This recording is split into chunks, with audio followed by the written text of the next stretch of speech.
গোপালগঞ্জে ৪ জনের মৃত্যুর দায়ে সরকার এড়াতে পারে না আইন ও সালিশ কেন্দ্র। গোপালগঞ্জে সহিংস পরিস্থিতি তৈরি হওয়ার পেছনে এনসিপির দায় কতটা?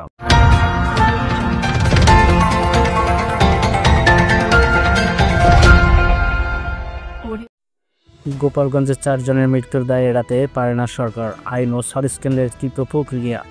গোপালগঞ্জ এনসিপি নাগরিক সংগঠিত পার্টি কর্মসূচি কেন্দ্র করে ঘটে যাওয়া সহিংসিত ঘটনার প্রাণ হারিয়েছে অন্তত ৪ জন।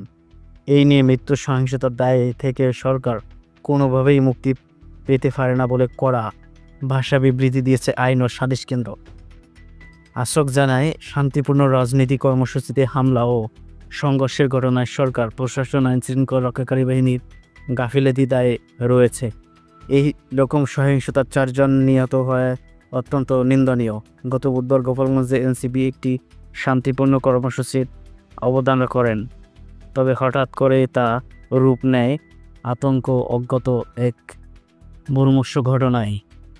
পরিচয়ধারী ও কর্মসূচিতে হামলা চালায় বলে অভিযোগ। সংঘর্ষে গুলিবিদ্ধ হয় ঘটনাস্থলে মারা যান ৪ জন, আহত হয়েছে অনেকে। ঘটনার পর থেকে গোপালগঞ্জ থমথমে পরিবেশ বিরাজ করছে। শহরে গুরুত্বপূর্ণ মোড়গুলো অবস্থান নিয়েছে আইনশৃঙ্খলা রক্ষাকারী বাহিনী। রাত থেকেই গোপালগঞ্জ মোতায়েন করা হয়েছে সেনাবাহিনী। বৃহস্পতিবারও সেখানে সেনা, বিজিবি ও পুলিশ কঠোর নজরদারি চলছে। অন্তর্বাহীন সংযোগ পরিদপ্তর এসআই এবং সংবাদ প্রতিনিধিত্বে জানায়, গোপালগঞ্জ আইনশৃঙ্খলা রক্ষায় সেনা মোতায়েন করা হয়েছে। অতিরিক্ত সহিংসতা রোধে প্রস্তুত রয়েছে নিরাপত্তা বাহিনী। গোপালগঞ্জ সহিংস পরিস্থিতির জন্য এনসিপির দায় কতটা? প্রশ্ন উঠেছে নানা মহলে। গোপালগঞ্জের নাগরিক সহিংসত পার্টি আইএসডি কর্মসূচি কেন্দ্র করে যেভাবে ভয়াবহ সহিংসতার সৃষ্টি হয়েছে তা নিয়ে চলছে তুমুল বিতর্ক। ৪ জন নিহত, বহু মানুষ আহত এবং শহরে আতঙ্ক ছড়িয়ে পড়ার প্রেক্ষাপটে অনেকেই প্রশ্ন তুলেছেন, এই পরিস্থিতি তৈরির পিছনে এনসিপির দায় কতটা? গত বুধবার সকালে এনসিপির নেতাকর্মীরা স্থানীয় প্রশাসনের অনুমতি ছাড়াই একটি মিছিল বের করেন। তারা দাবি তুলেছিলেন বিভিন্ন সামাজিক রাজনৈতিক ইস্যুতে, কিন্তু মিছিলটি যখন শহরের প্রধান সড়কে পৌঁছায় তখন পুলিশ বাধা দেয়। এ সময় উত্তেজনা সৃষ্টি এবং পরিস্থিতি দ্রুত নিয়ন্ত্রণের বাইরে চলে যায়।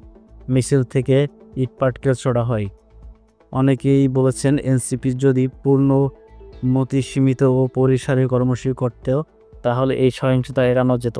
তবে এনসিপির পক্ষ থেকে অভিযোগ করা হয়েছে, সরকার ইচ্ছাকৃতভাবে শান্তিপূর্ণ কর্মসূচিতে হামলা চালিয়েছে এবং সংঘর্ষের পরিস্থিতি সৃষ্টি করেছে।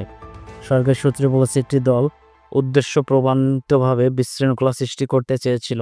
তাদের উস্কানিমূলক স্লোগান ও আচরণ থেকে সহিংসতা শুরু হয়। মানবাধিকার সংস্থা আশোক আইন ও সালিশ কেন্দ্র বলেছে, সহিংসতা যেখান থেকে শুরু হোক, মানুষের প্রাণহানির দায় থেকে সরকার ও প্রশাসন মুক্ত হতে পারে না। এমন পরিস্থিতি প্রক্রিয়ার প্রশাসনের প্রতি কড়া বার্তা ছিল।